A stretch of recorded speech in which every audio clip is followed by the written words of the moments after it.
sia-siakan Bunda yang memberikan salam. Alhamdulillah. Jamaah, mana suaranya? Jangan-jangan jarang nonton TV ya? Atau saya kurang terkenal ya? Jamaah, oh jamaah, alhamdulillah.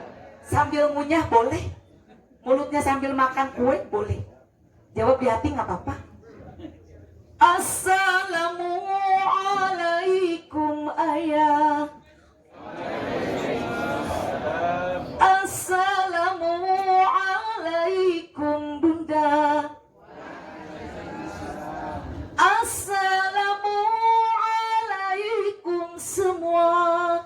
Waalaikumsalam warahmatullahi. Salam alaihim salam. Salamu alaihim salam.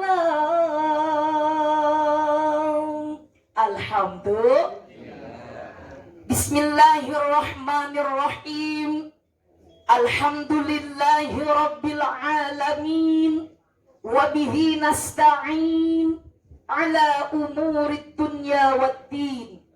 Wassalatu wassalamu ala ashrafil anbiya wal mursalin Sayyidina Muhammadin wa ala alihi wa sahbihi ajma'in, amma ba'du. Rabbi syrah li sadri. Boleh amin? Ini doa Nabi Musa. Rabbi syrah li sadri wa yassir li amri wahlul 'uqdatam min lisani yafqahu qawli. Allahumma aftah abwabal khair wa abwabal barakah wa abwabal ni'mah wa abwabal rizqi wa abwabal ilmi wa abwabas sihah wa abwabal afiyah wa abwabas salamah fid din wad dunya wal akhirah birahmatika ya arhamar rahimin. Amin ya Allah ya rabbal alamin. Qala Allah Ta'ala fil Qur'anil Karim, a'udzu billahi minasy syaithanir rajim.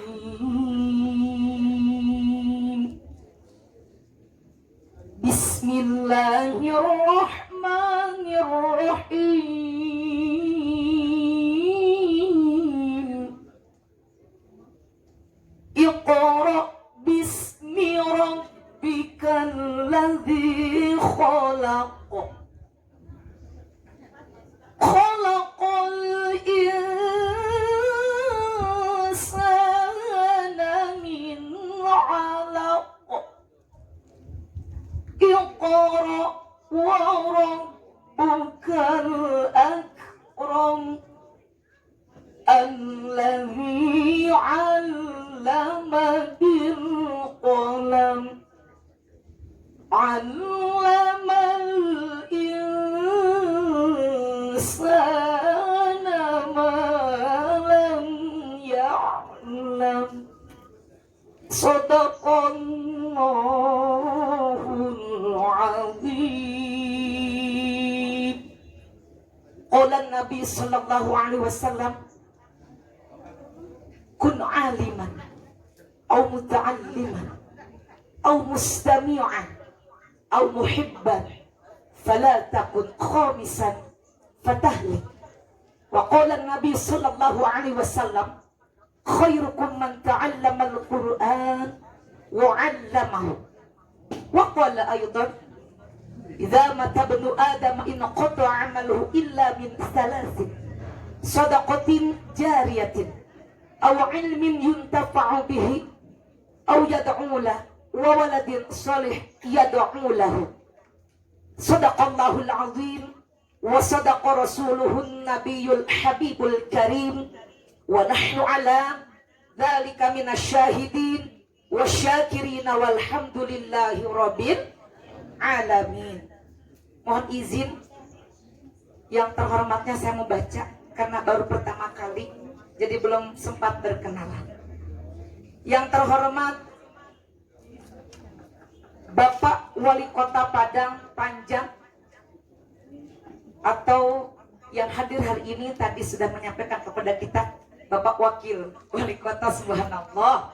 Mudah-mudahan Bapak, Bunda semuanya, segenap jajaran dari kepemerintahan senantiasa diberikan sehat walafiat, dilancarkan dalam tugasnya, diberikan kesabaran dalam membina masyarakatnya, sehingga masyarakat di Kota Panjang tercinta ini menjadi masyarakat di mana?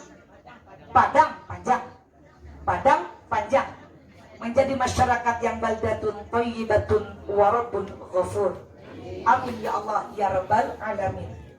Ini kalau saya baca ada 16 yang kami hormati. Saya tanya dulu, baca semua satu-satu atau cukup semuanya? Semuanya aja, saya simpan handphonenya.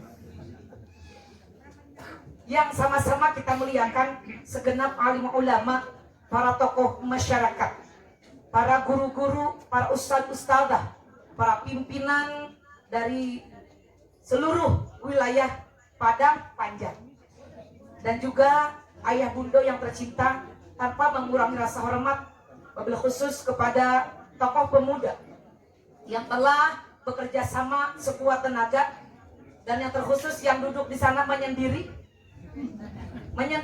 tidak bersama-sama dengan kita.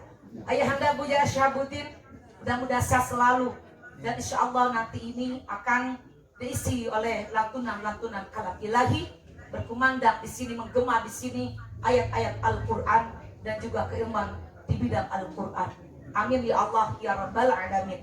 Terima kasih kepada pemandu acara, segenap kru yang bertugas, pokoknya semua yang sudah hadir, yang sudah bekerja keras tanpa mengurangi rasa hormat dan takdim saya. Mudah-mudahan Allah memberikan balasan yang berlipat ganda, memberikan pahala yang berlipat ganda, dan semoga hari ini Allah mencatat semua kebaikan kita, amal kita, duduk bersimpuhnya kita di hadapan Allah dengan penuh tawadu di tempat yang penuh berkah ini tercatat sebagai amal soleh dan solihah, kelak menjadi timbangan pemberat amal di akhirat. Dan mudah-mudahan yang hadir hari ini termasuk calon penghuni surganya Allah Subhanahu wa ta'ala. Amin ya Allah ya Rabbal Alamin.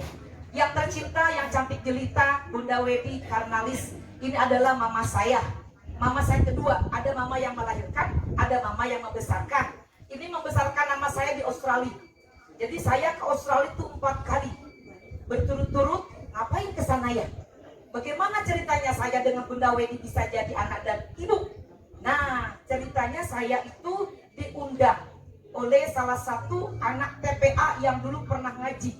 Dia belajar di Sydney, kemudian di Academy Nurse.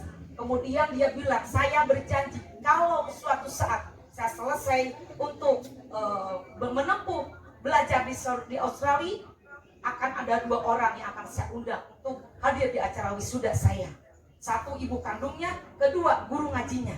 Jadi saya ini cuma guru ngaji. Bisa ke sini berkah Al-Quran, bisa ke Australia berkah Al-Quran, bisa di Trans TV bersama Ustadz Maulana, Ustadz Syab, Ustadzah Oki, dan Ustadz-Ustadz yang lainnya di Trans TV. Itu tidak ada lain barokah Al-Quran. Saya diberangkatkan umroh hampir 4 kali, dan besok tanggal 13 September dan Januari juga berkah Al-Quran. Tak serupiah pun saya itu mengeluarkan uang, karena memang tak punya uang. Bayangkan, cuma guru ngaji. Apalah artinya seorang guru ngaji? Biasanya kan guru ngaji banyaknya lillahi ta'ala, ya kan? Karena kalau orang yang ngajar ngaji itu berapa? Emang saya mau jual Quran? Berapa bayarnya? Emang saya minta tarif? Yang ngaji-ngaji aja gitu.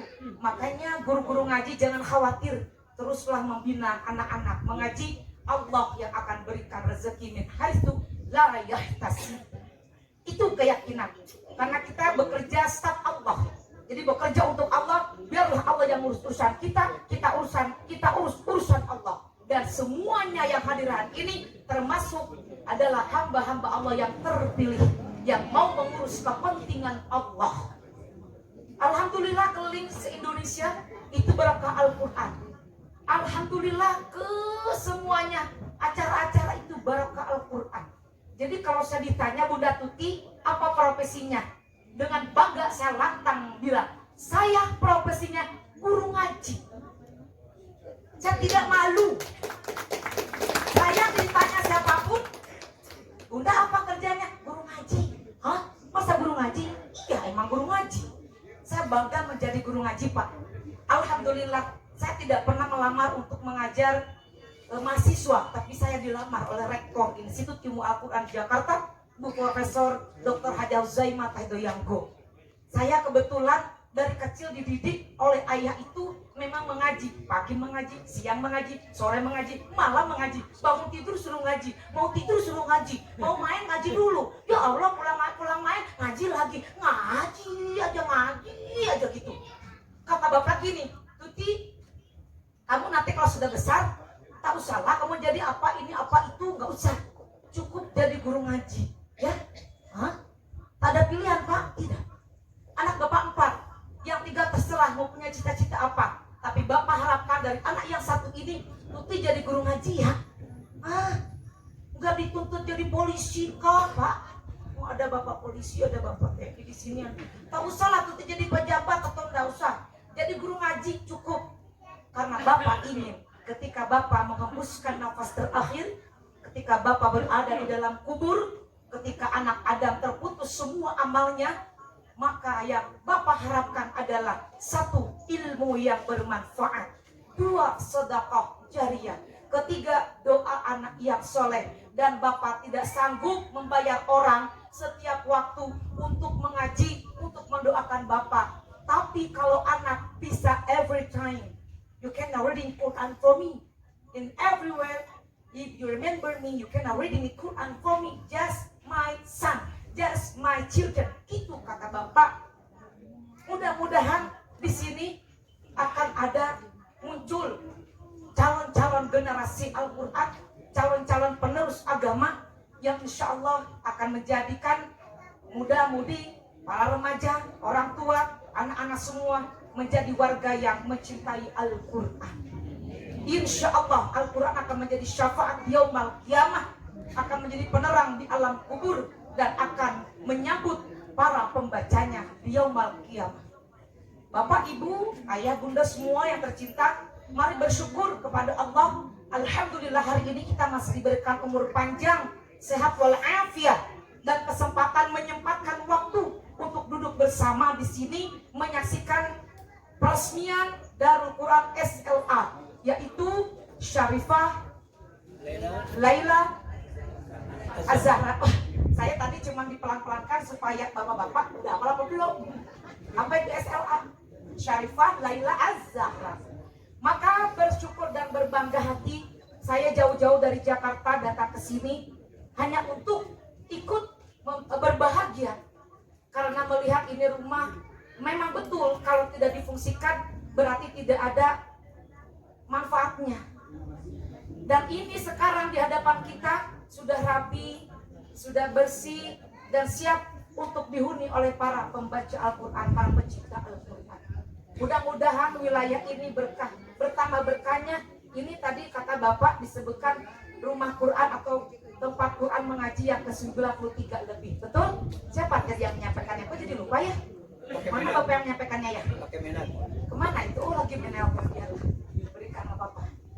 Makanya saya bersyukur kepada Allah ketika Bunda Wedi ini bilang, "Nak, Ibu, Bunda mau meresmikan rumah Quran." Di mana? Di Padang. Ikut? Boleh. Siap.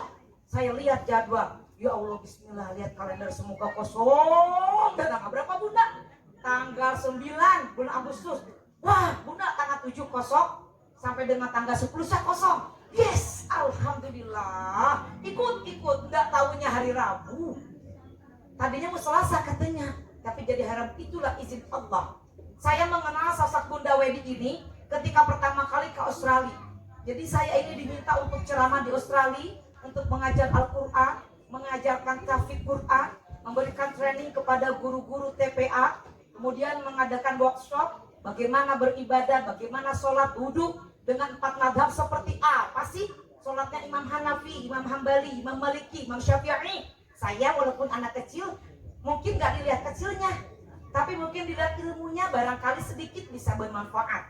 Bunda Wedi ini adalah presiden Di sini orang nggak ada yang kenal siapa Bunda Wedi. Di Australia namanya menggelora di mana-mana. Jadi Bunda Wedi ini adalah presiden orang yang suka mengarrange. Ibu-ibu se-Sydney tidak ada satupun yang nggak kenal sama nih mama saya. Itu jadi ketua IWM. Apa itu IWM? Apa? Uwina ya? Uwina apa Bunda itu namanya? Aduh, saya tidak bisa mengikutinya. Dia udah 34 baru berapa tahun. Jadi ketua perempuan muslim yang ada di Sydney. Kemudian Bunda juga sebagai ketua Dewan Dakwah. Jadi dia ini merantau betul-betul cuman bukan untuk merantau mencari uang saja, mencari nafkah bekerja saja merantau, tapi benar-benar hidupnya difungsikan untuk masyarakat yang ada di sekitar Sydney dan kebanyakan dari Padang. Subhanallah. Ada ayah, ada juga Bundoi ya. Masya Allah sekarang udah punya rumah Quran, yaitu Jasmine Lakemba. Saya di Lakemba itu waktu 2017 itu puasa di sana. Itu Lakemba itu kuliner kalau mau Ramadan, mau buka puasa. Di sini kalau Ramadan suka ada kuliner kan? Di sana juga sama. Wow, pokoknya luar biasa. Jadi Bunda Wedi bicara sama saya, Nak Tuti, ibu ini punya rumah tapi sudah kosong, pernah dijelaskan. Gimana ya? Bagus kalau dijadikan rumah untuk Al-Quran. Karena ketika kita meninggal dunia, uang tidak dibawa, jabatan tidak dibawa, punten ayah. Kalau kita tidak memanfaatkan apa yang Allah titipkan kepada kita, karena semuanya hakikatnya adalah milik Allah. Allah hanya menitipkan. Rumah ini dititipkan untuk putra-putri daripada almarhumah. Harta kita, jabatan kita hanya dititipkan yang 1 detik, 1 menit. Kalau Allah sudah ambil kembali, tidak ada yang bisa untuk menghalangi maunya Allah untuk mengambil. Maka sebelum diambil, sebelum kita menghadap kepada Allah, ada harta yang bisa dibawa pulang, bisa menjadikan kita wasilah masuk surganya Allah. Ada ilmu yang bisa disampaikan, yang bisa dihadiahkan, yang bisa disedekahkan. Barangkali nggak punya harta dengan ilmu, nggak punya ilmu dengan tenaga. Dengan adanya ini termasuk muhibban. Tadi saya mengutip satu hadis, kun aliman, au muta'alliman, au mustami'an, au muhibban, fala takun khamisan fatahli. Rasulullah SAW menyampaikan kepada kita anjurannya, jadilah engkau orang yang mengajar, atau orang yang belajar, atau orang yang senang mendengarkan ilmu, atau orang yang menjadi fasilitator. Jangan jadi orang yang keempat, mengajar tidak punya ilmu, tidak mau, tidak bisa. Belajar juga nggak ada kesempatan dengan berbagai macam alasan. Sedangkan belajar itu sejak dalam kandungan sampai masuk lubang kubur. Ayah, kita masih ada napas nih. Kewajiban belajar belum stop, belum berhenti. Berhentinya kewajiban belajar kalau kita sudah masuk lubang kubur. Kalau udah wafat baru berhenti belajar. Makanya ketika ada fasilitas ini, kalau tidak suka mendengarkan ceramah, tidak suka mendengarkan siraman rohani, minimal jadi orang yang memberikan bantuan, yang mencintai ilmu dengan cara seperti ini, memberikan fasilitas. Jangan jadi yang kelima, tidak mengajar, tidak belajar, tidak suka mendengarkan ilmu, tidak menjadi fasilitator, tidak menjadi donatur, tidak memberikan fasilitas, tidak membantu orang yang mau belajar, maka rugilah orang yang seperti itu. Ini merupakan satu anugerah bagi tempat di sini, namanya apa nih? Pasar Pusat. Masya Allah, di sana masjid, di sini masjid. Saya mulai dari bandara, dihitung-hitung ayah sudah 150 masjid.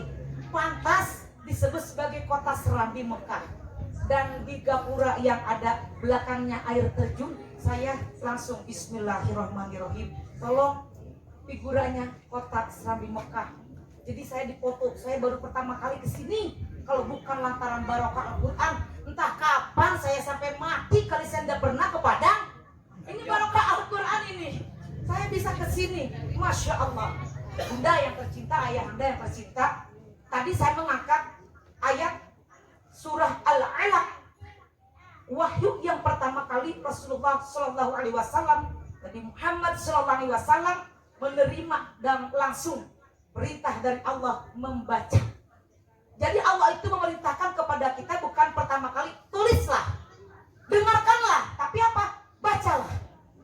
Bacalah dengan menyebut nama Tuhanmu, wahai Rasul. Disekap, didekap, dipeluk dengan erat. Nabi ketika mendapatkan wahyu yang pertama, tanggal 17 Ramadan, Nabi kaget di Gua Hira setelah berkhulwat 40 hari. Merenungkan, jadi Nabi itu yang dipikirkan umatnya. Bagaimana ini umatku, ya Allah. Sekampung jahiliyah, sekampung bodoh semua. Pembunuhan ada di zaman Nabi. Pembohongan, pemberontakan, semuanya keburukan ada di zaman Nabi. Nabi merenung bagaimana ini umat, ya Allah, agar mereka itu beribadah kepadamu, beriman kepadamu. Bagaimana caranya? Nabi karena sudah ada niat bertekad untuk mencari hidayah, mencari petunjuk Allah, ke Gua Hira selama 40 hari. Dan tanggal 17 Ramadan Allah memerintahkan, wahai Jibril, malam hari ini kau sampaikan wahyu yang pertama, surah Al-Alaq ayat pertama sampai dengan ayat kelima. Didekap, dipeluk Nabi. Malaikat Jibril mengatakan, Iqra ya Muhammad. Kaget. Gua kan itu nggak ada listrik kan, gelap. Iqra ya Muhammad. Ma'an Nabi Qori. Siapa kamu? Aku Jibril. Iqra ya Muhammad. Bacalah ya Muhammad. Kata Nabi Muhammad, aku tidak bisa membaca. Apa yang aku baca? Iqra bismi rabbikal ladzi khalaq. Bacalah dengan menyebut nama Tuhanmu yang telah menciptakanmu. Kita bersyukur menjadi manusia. Manusia adalah ciptaan Allah yang paling sempurna. Laqad khalaqnal insana fi ahsani taqwim. Sungguh kata Allah, aku telah menciptakan manusia dalam bentuk yang paling sempurna. Maka bagaimana rasa syukur kita? Baca. Apa yang kita baca? Kita ini siapa? Siapa yang telah menciptakan kita? Baca dengan mata hati, baca dengan pikiran, baca apa yang sudah Allah sampaikan, baca yang sudah Allah ciptakan. Itu akan menjadikan ilmu kepada kita dan akan meningkatkan nilai keimanan, meningkatkan nilai spiritual kita kepada Allah. Kalau manusia tahu siapa dirinya, apa tugas dirinya, bagaimana tujuan Allah menciptakan manusia dan juga jin hanya untuk beribadah, maka semua kegiatan kita dari pagi sampai malam kita niatkan untuk ibadah akan tercatat sebagai ibadah. Setuju ayah bunda? Setuju? Makanya kita dari rumah niat kesini jauh-jauh, niatkan untuk mencari ridho Allah, niatkan untuk bersilaturahmi, niatkan untuk menyatukan hati kita, membangun masyarakat yang Qur'ani. Karena niat itu sebagai awal daripada apa yang kita lakukan tergantung dari niat. Bunda Wedi dan keluarga niat membangun rumah Quran ini, Darul SA ini adalah memberikan manfaat bagi masyarakat di sini. Bagus, rumahnya dijadikan sebagai rumah untuk membaca Al-Quran, belajar Al-Quran, membaca Al-Quran, mempelajari bidang-bidang Al-Quran. Kebetulan saya belajar di Institut Ilmu Al-Quran Jakarta, depan UIN Syarif Hidayatullah Jakarta. Hanya khusus untuk perempuan semua. Mahasiswanya seluruh Indonesia wajib kuliah sambil menghafal Al-Quran. Saya masuk ke Institut Ilmu Al-Quran Jakarta tahun 2005, 6 tahun. Orang-orang anak-anak kan kalau masuk S1 4 tahun. Saya 6 tahun karena ada beban menghafal Al-Quran. 6 tahun setor Quran dari pagi sampai sore. Senin, Selasa, Senin, Rabu, Jumat, Senin, Rabu, Jumat. 6 tahun itu Masya Allah luar biasa. Lanjut S2 masih di Institut Ilmu Al-Quran Jakarta, ambil jurusan tafsir hadis, ulumul Quran, ulumul hadis. Selesai master di bidang Al-Quran 3 tahun. Karena ternyata penelitian menulis tesis itu tidak sembarangan. Dari surat Al-Fatihah sampai dengan surat An-Nas, saya menggali apa sih hidayah itu dari perspektif komparatif Al-Quran karya Profesor Quraish Shihab dan Asy-Sya'rawi. Tetapi setelah saya melihat lagi kebutuhan masyarakat, kita harus membuka Al-Quran. Bagaimana kandungan Al-Quran? Apa sih maksudnya Allah berfirman kalau hanya baca tidak tahu terjemahnya? Apa sih maksudnya Allah itu merintah apa, melarang apa? Baca lancar, terjemahnya nggak pernah dibaca. Paham apa tidak? Kenapa pada diam? Saya cuma minta bertanya dijawab. Paham apa tidak ya? Baca. Terjemahnya udah dibaca-baca. Padahal beli Quran yang ada terjemahnya nggak dibaca-baca. Apa itu artinya? Nggak tahu inspiring. Saya harus mengajarkan anak-anak, mahasiswa, ibu-ibu majlis taklim bukan hanya belajar tajwid semata, bukan hanya belajar lancar membaca, tapi bagaimana caranya menggairahkan agar mau membaca. Seperti kembali ke wahyu pertama, bacalah, bacalah. Baca bukan hanya membaca, tapi merenungi apa yang kita baca. Saya lanjutkan di S3 program doktor di PT IKI yang rektornya Bapak Profesor Dr. Ki Haji Nasarul Umar MA. Beliau adalah imam besar Masjid Istiqlal, dan tahun 2021 saya baru selesai S3 di program ilmu Al-Quran Tafsir 6 tahun juga.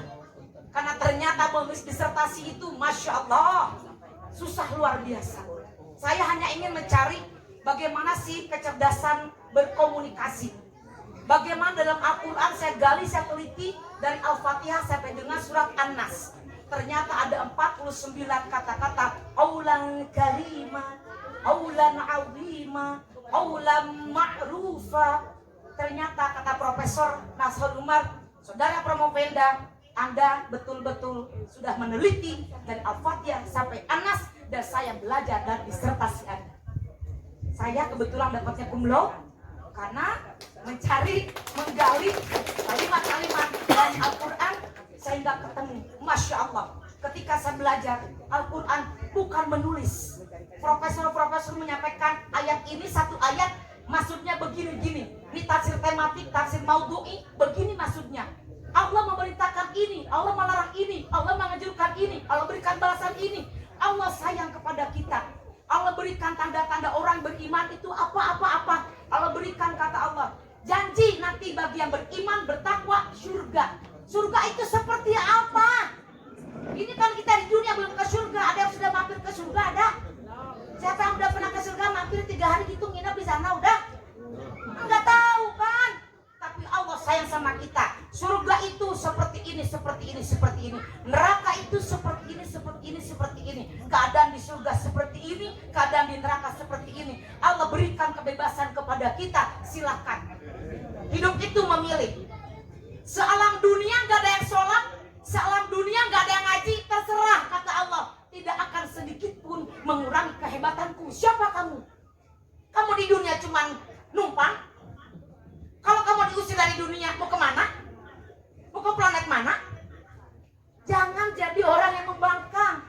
Ternyata setelah saya gali dalam Al-Quran, Allah cuma satu minta kepada kita, satu kalimat. Apa? Taat. Gak ada lagi. Menggali Quran ke sini, menggali hadis, ilmu ini. Ternyata cuma satu konklusinya itu. Allah poinnya hanya minta kepada kita tuh taat. Kalau udah taat, apapun diperintahkan Allah, kita ikuti. Apapun yang Allah larang, kita tinggalkan. Udah gitu aja, gak usah neko-neko.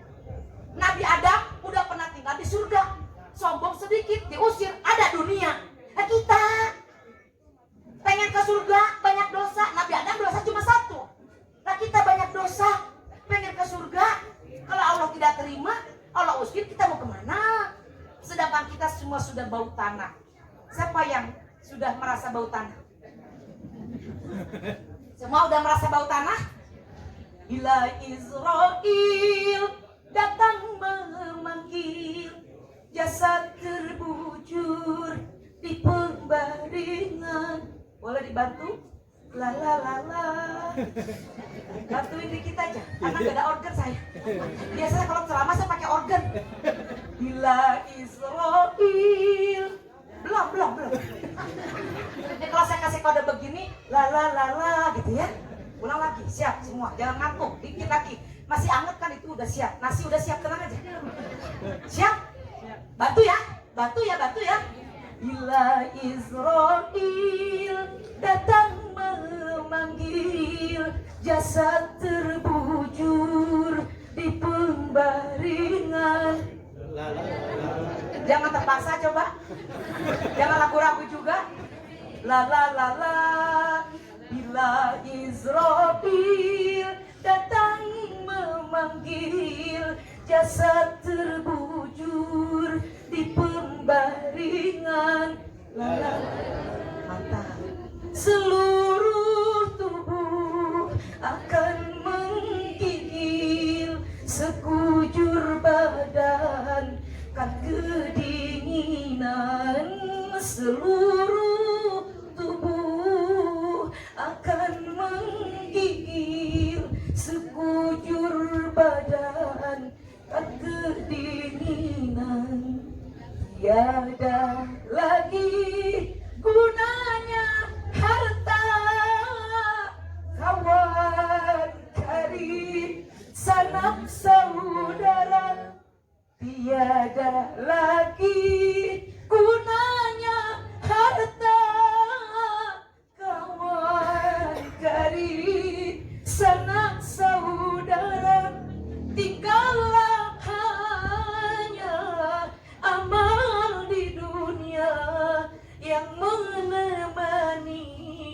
kita di sana. Tinggallah hanya amal di dunia yang menemani kita di sana.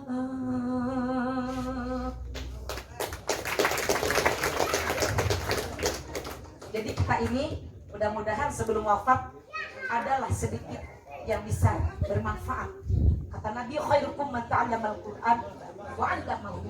Baik-baik di antara kalian adalah yang mengajarkan ilmu Al-Qur'an dan mengamalkannya, yang belajar ilmu Al-Qur'an dan mengamalkannya. Mudah-mudahan ayah bunda yang hadir hari ini termasuk adalah hamba-hamba Allah yang akan terus mensupport, yang akan terus membina, melindungi, dan juga memotivasi anak-anak di sekitar kita ataupun yang lainnya untuk mengaji. Insya Allah yang mensupport, yang memfasilitasi, yang mendukung, yang mengajar, yang belajar, semua dapat berkah dari Allah Subhanahu wa Ta'ala. Ini yang dapat saya sampaikan, mudah-mudahan bermanfaat. Insya Allah suatu saat bila ada waktu bisa bertemu kembali. Wabillahi taufiq wal hidayah. Assalamualaikum warahmatullahi wabarakatuh.